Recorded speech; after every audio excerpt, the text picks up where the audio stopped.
Hello, everyone. Happy spring. Miss Debbie here. I hope you are all well. And I have two stories today about natural things that occur in nature, which I think you'll enjoy. And like all my friends, we love to hear about our world and all the things in it. And we're learning all the time. So here's a new book I just found. It's called In a Patch of Grass. And this is written by Fran Hodgkins and illustrated by Dan Tavis.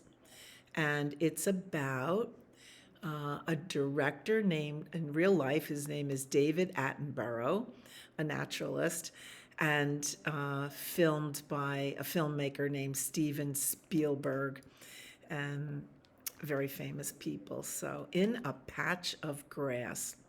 So, let me ask you this. On a summer day or a nice warm day, do you ever lay down on the nice grass and just look into it?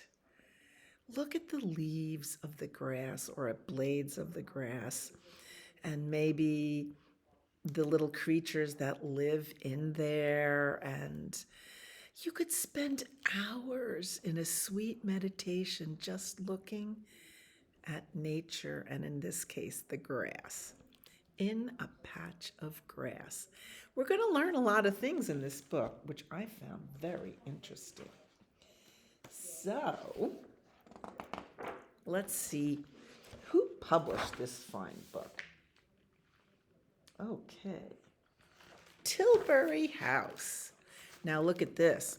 These are this is a pathway of the earthworm in the dirt under the ground, in the earth under the ground.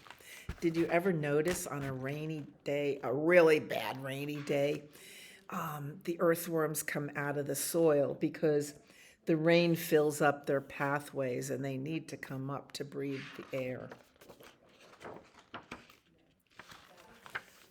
So here is the camera crew. Let's see who else is here. It's the patch of grass, and there is one of the directors, Steven Spielberg. You can see he's in the director chair with his megaphone. The ladybug is the cameraman. The dandelion is the muffler for the microphone. 3, 2, 1, action! They're making a movie of what goes on in a patch of grass. Good morning. I'm David Attenborough. Welcome to A Patch of Grass. As the sun rises, the morning dew on a spider's web sparkles like tiny light bulbs. And the spider says, "Is that my cue, Stephen?" And I think it's the lady spiders that make the nest, I'm thinking. Yes, that's your cue. Come on down. Look, there's dewdrops on the blades of grass, too. You'll be aware of dewdrops on the grass now that we've mentioned it. All right, so David says this is an orb weaver spider. Notice the 8 legs, a feature of all spiders and other arachnids, including ticks, scorpions, and mites. Now, if you're laying in the grass, you want to make sure you have your tick preventer on, or at least check yourself later in the day for any ticks, especially on your clothes. Look at that spider. Do spiders have that many eyes?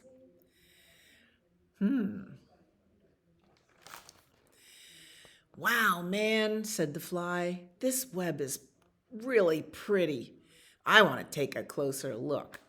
What happens to a fly when it gets up to a spider's nest? It sticks into it and becomes the spider's lunch. And the filmmaker runs up. No, you will ruin the shot. Go away. And the spider said, "You just scared away my breakfast." When this spider is ready to make a new web, it will eat this one and reuse the silk protein. I never knew that. Did you ever see spider webs in the morning? Because they seem to build their webs overnight. And sometimes you can see them glistening in the morning sun. Nearby, a slug glides along, leaving a trail of slime behind. Have you seen slugs in the garden? They're pretty fat, look like the size of a man's thumb. And the slug says, "Slime? What? Oh, no, look at that. I had no idea I was making such a mess. No wonder I don't get invited anywhere. Let me clean up that slime." And the director says, "No, no, this is a nature documentary.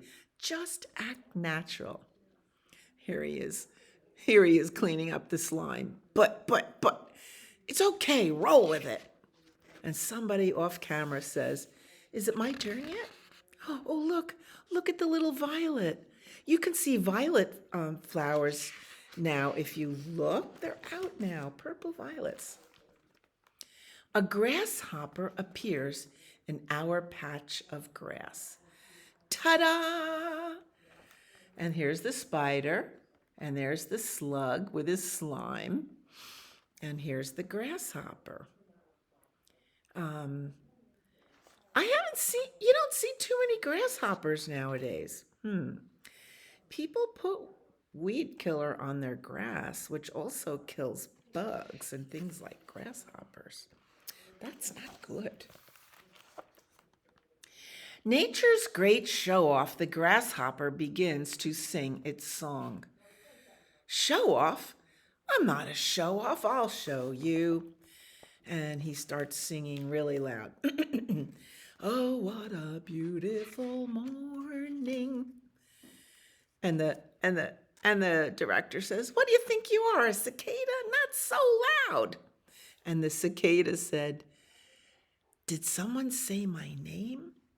We may have an infestation of cicadas pretty soon. They come out around every 17 years. Look at that beautiful patch of grass." After that performance, the grasshopper leaves. Boing. I know when I'm not wanted, you'll hear from my agent. Humph, indeed, and off he goes, traveling many times his body length with each jump. It's fascinating to watch a grasshopper. Sensing that the noise has ended, an earthworm emerges. And there's the hole where the worm will come out, and David says, "I say, an earthworm emerges." "Where's the worm?" "Sorry I'm late. I was eating. There's nothing like some good organic material to start the day." "But," said David, "the worm is unaware of the looming threat." "Threat? What threat? I didn't sign up for any threat." "David, we have a problem. The robin called in sick. There's no threat. So we don't have a predator-prey scene? Can you get the fly back? So robins eat worms." "No, the fly flew." "What are we going to do? We need a big finish." And the spider said, "Hey, do you hear something? Keep rolling. David, do your thing." In the distance, there's a faint sound, a slight wuffling growing even louder. Can you tell that this looks like a dog's snout and his nose is going? "I don't hear anything," said the slug, "but the wind is picking up." "What is wuffling? A small wuff?" They don't know what a dog is. Heavens above, a dog's nose is among us. It's a calamity. Now you can see his eyes. "Run!" "I can't help," said the slug. "I'm out of here," said the worm. Everyone takes off. We're still rolling. That means the camera is still running. "Here, Fido. Fido, come here, boy. Can't you see there's nothing there? Come on, boy, let's go. Somebody was having a picnic, brought their dog. Let's see what's going on down there. Oh, there's a robin getting a worm. You see that? There's Fido. He doesn't look so scary to us. Well, David said it appears that everyone has survived, but the spider's web has been torn to shreds. Aww. I can weave a new one, said the spider. It's what I do. No ad-libbing. Wrap it up, David. And another morning passes all too quickly in a patch of grass. I'm David Attenborough. Join me next time when we visit a dead tree. Until then, farewell. The slug is under the spider web that fell apart. A little help here, somebody, please? The end. Now, if you check this book out of the library, you can read about all the bugs that are in this book. The spider, the housefly, the garden slug, the grasshopper, cicada, earthworm, and even Fido, who's not a bug. The end. In a patch of grass. What a fun book, and what a wonderful way to learn. Now, don't forget, lay on your belly on a nice day and look into the grass.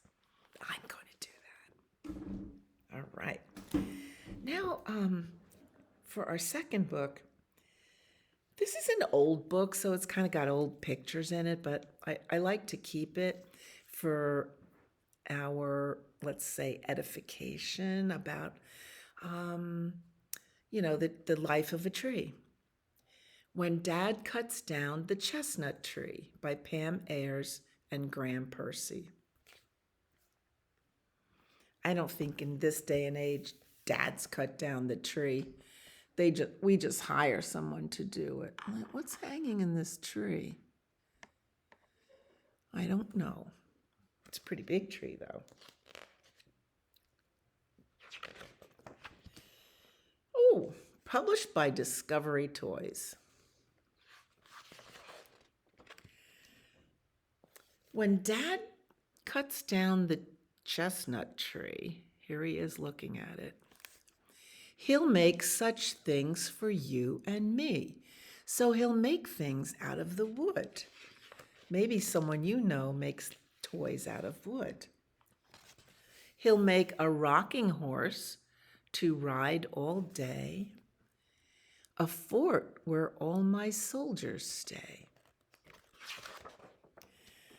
a wheelbarrow painted blue, much better than a plastic wheelbarrow, a faithful duck on wheels for you. Maybe you have one of those duck toys that flap its arms when you turn the wheels. He'll make stilts to make us very tall, and colored blocks to build a wall. Colored blocks are so fun. When the tree is on the ground, all my friends will come around. On the trunk we'll jump and climb. We will have a lovely time. That is one big tree. Here's what happens when they climb the tree. No more tearing jacket sleeves on ragged branches. No more sweeping up the leaves.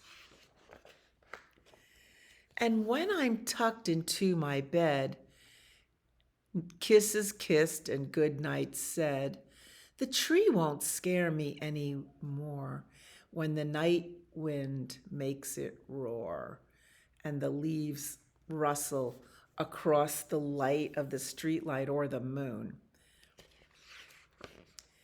If there wasn't any tree, what difference would it make to me? No tree house, that's the worst of all, to hide in when we hear Mom call. Tree houses are the best. No cool places in the shade, when we have run and jumped and played. Sit under a tree for a picnic. Look at that nice grass you could lay in and look at what's going on in the grass. No leaves to kick and throw about and roll each other in and shout. Do you like to sweep up a big pile of leaves and then jump into them? What could be more fun? No sticks to find on chilly days to make our winter fires blaze. And then there is another thing. What will happen to our swing or our hammock? Where will owl and squirrel stay if the tree is hauled away? So those are the flowers of the chestnut tree. If the tree is really gone, what can I hang my birdhouse on? Suddenly, we're not so sure we want it cut down anymore. Trees are special, large or small, so Dad, don't cut it down at all. The end. So, thank you for listening to my nature stories this morning, and stay tuned for more fun and enlightening stories from your favorite library and me, Miss Debbie. See you next time. Bye.